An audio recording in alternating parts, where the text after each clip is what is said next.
எல்லாருக்கும் பண்ணிடலாம். சாமி புறப்பாடு வெளியில போனதுக்கு அப்படியே பண்ண வேண்டியதான். சரியா? நிர்வாகம் சொல்றது வரீங்க அப்படியே பண்ணி கொடுத்துட்டே இருக்காங்க.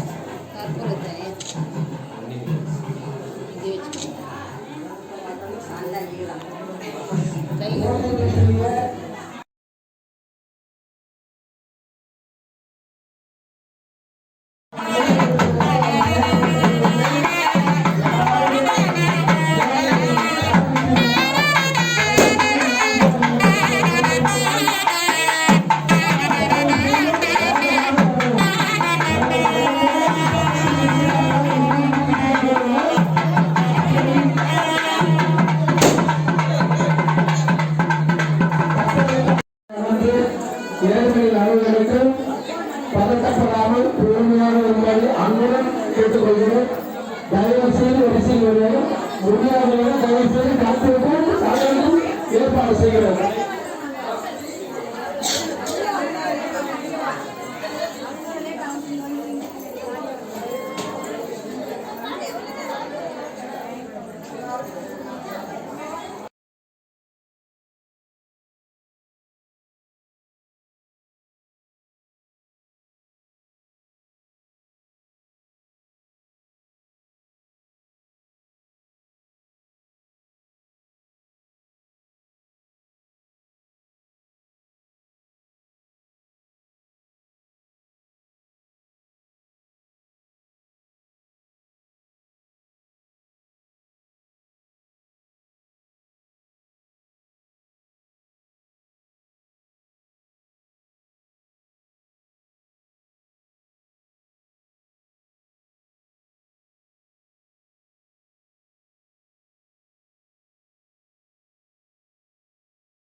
கோபூஜை செய்யவிருந்த பக்தர்கள் அனைவரும் யாகசாலைக்கு வந்திருந்து கட்டணம் ரூபாய் 301 செலுத்தி கோபூஜைக்கான அபிஷேக பொருட்களை சேர்த்து விட்டு செய்யலாம். கோபூஜை கோடி புண்ணியம் பெறும். கோபூஜை நடத்திட அனைத்து பக்தர்களுக்கும் வாய்ப்பளிக்கும் வகையிலே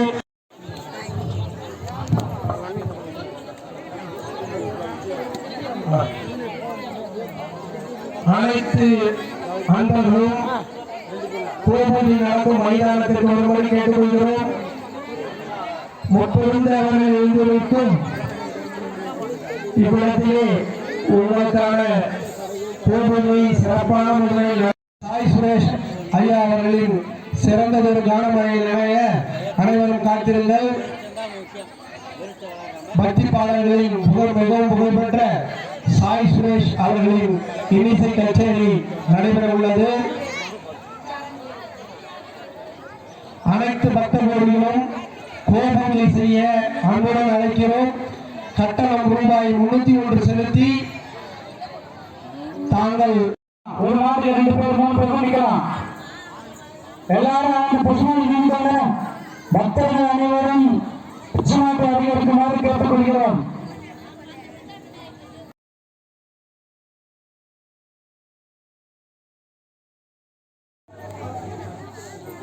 அதாவது கோமாட்டாவுக்கு காமதேவன் ஒரு பேர் இருக்கு.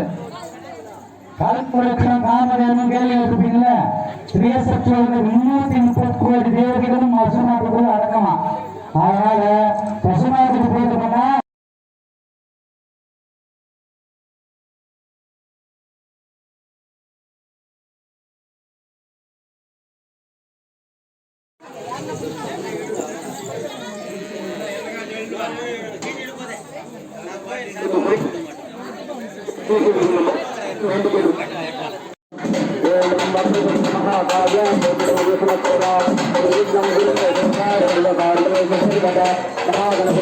प्रार्थना समर्पयामि।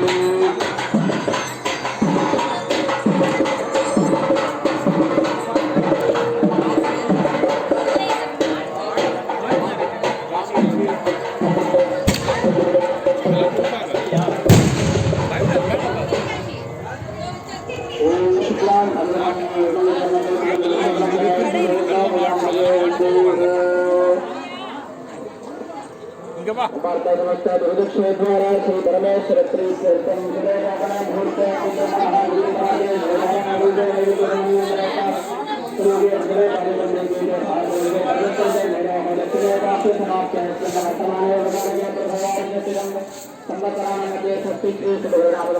उत्तरायणे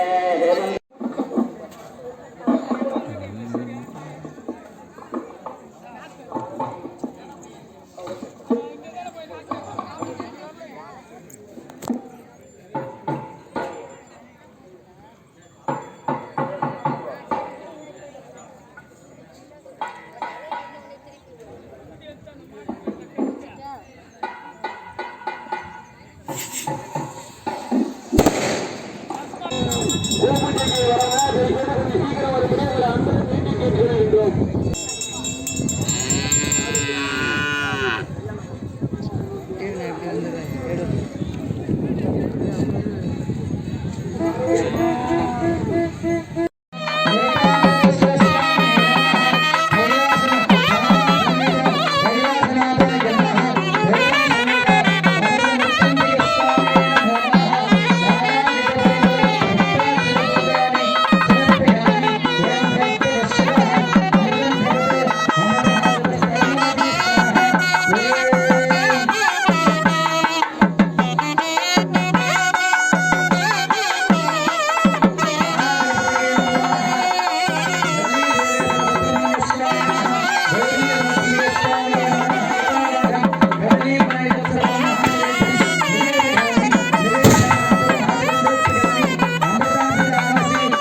நம்ம வீட்டுக்கு யாருன்னா ஒரு கெஸ்ட் வராங்க, இல்லைன்னா ஒரு மரியாதைக்குரிய மனிதர்கள் வராங்க, என்ன பண்ணுவோம்?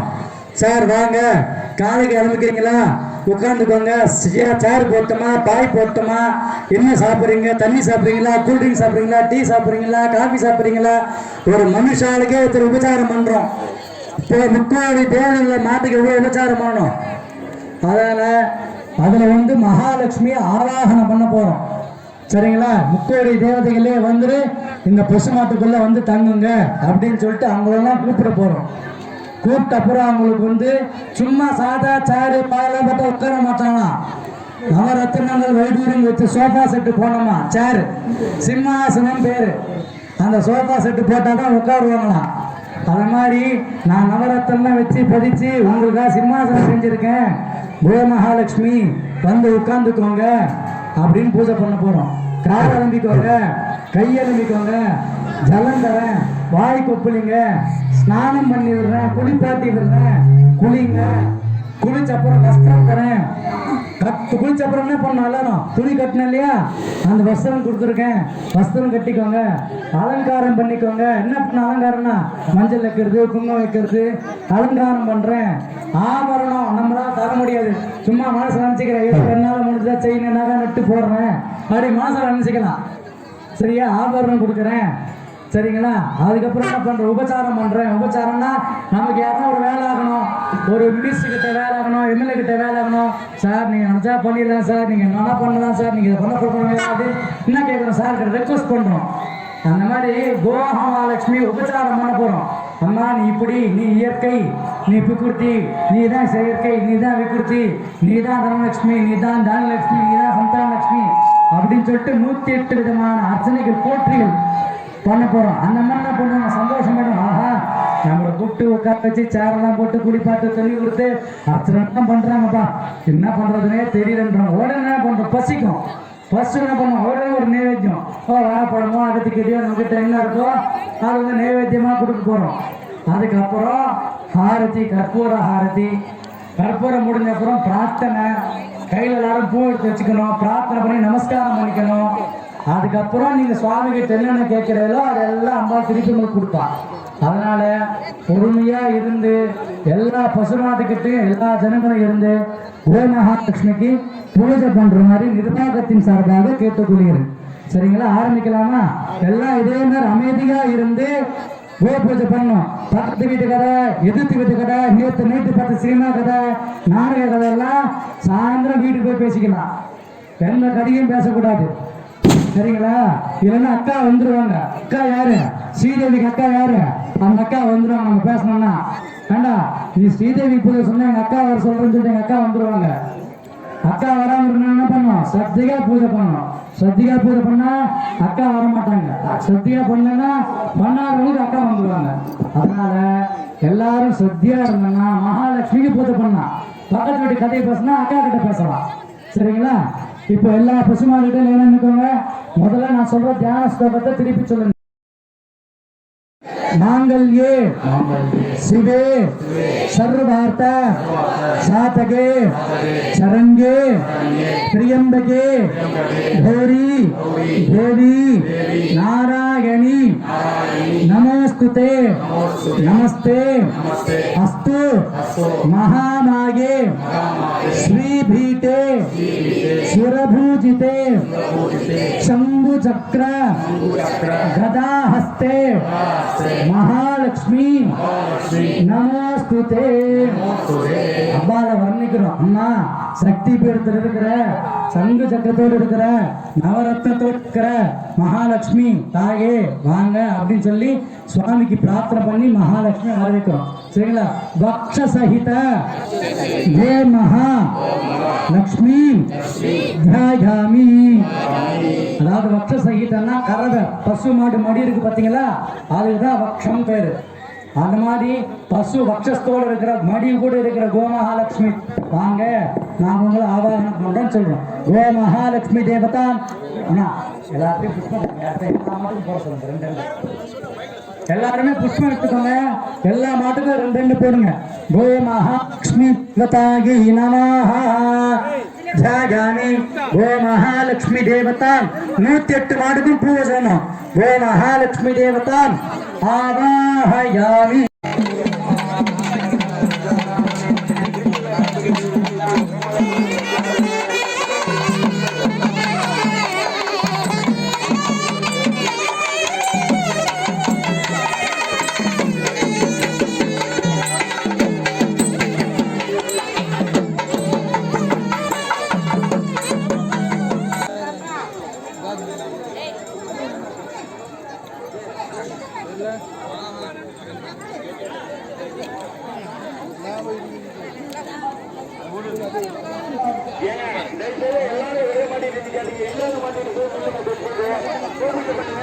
அகத்திக்கீரை வாங்கிட்டீங்க, அகத்திக்கீரை வாங்கிட்டீங்க, அன்னதானத்துக்கு பணம் கொடுக்குறவங்க கொடுங்க, பரவாயில்ல கொடுங்க.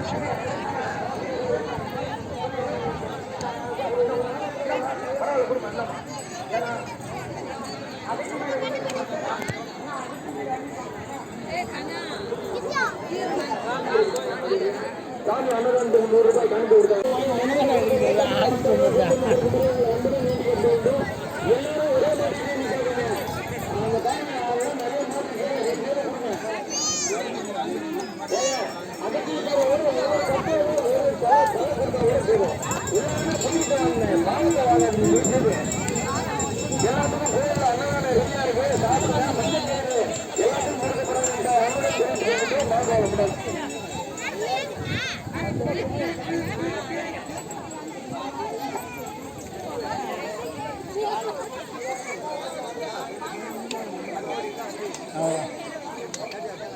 அது வாங்கினது கூடாது வண்டியை போய்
Wow.